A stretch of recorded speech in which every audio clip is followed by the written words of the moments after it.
नमस्कार शेतकरी मित्रांनो, स्वागत आहे तुमचे आपल्या यूट्यूब चॅनलवरती। मित्रांनो, वाढत्या प्रदूषणामुळे जमिनीची धूप होते आणि जमिनीतील जे पोषक अन्नद्रव्य आहे ते नाहीसे होत आहे। त्यामुळे पिकास बाहेरून अन्नद्रव्याचे पुरवठा करणे हे गरजेचे झाले आहे। मित्रांनो, अन्नद्रव्याचे दोन भागात वर्गीकरण केले जाते।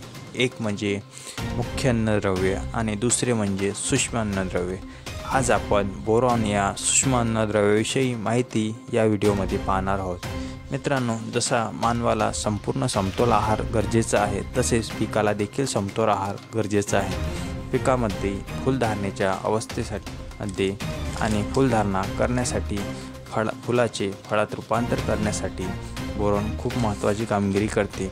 बोरॉनची फवारणी केल्यानंतर फळाचे आकार, त्यातील बियांची संख्या, त्यामुळे फळाचे वजन वाढते आणि उत्पन्नात वाढ होते। मित्रांनो, बोरॉनमुळे तेलवर्गीय पिकांमध्ये ज्या मुळातील गाठी असतात त्याची देखील वाढ दिसून येते। त्यामुळे त्या गाठी नायट्रोजनचा विकास करून पिकास नायट्रोजन उपलब्ध करून देतात। मित्रांनो, बोरॉन हे पिकास फुलधारणेच्या अवस्थेत स्प्रे करावे, त्यामुळे फुलांचे फळात रूपांतर होते।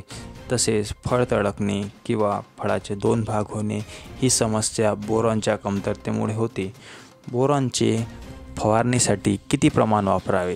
बोरॉनचे प्रमाण प्रति पंप 50 ग्रॅम एवढे आणि प्रति एकरी 500 ग्रॅम एवढे तुम्ही फवारणीसाठी वापरू शकतात। आणि ड्रीपद्वारे जर द्यायचे म्हटलं तर प्रति एकरी 1 किलो एवढे तुम्ही देऊ शकतात।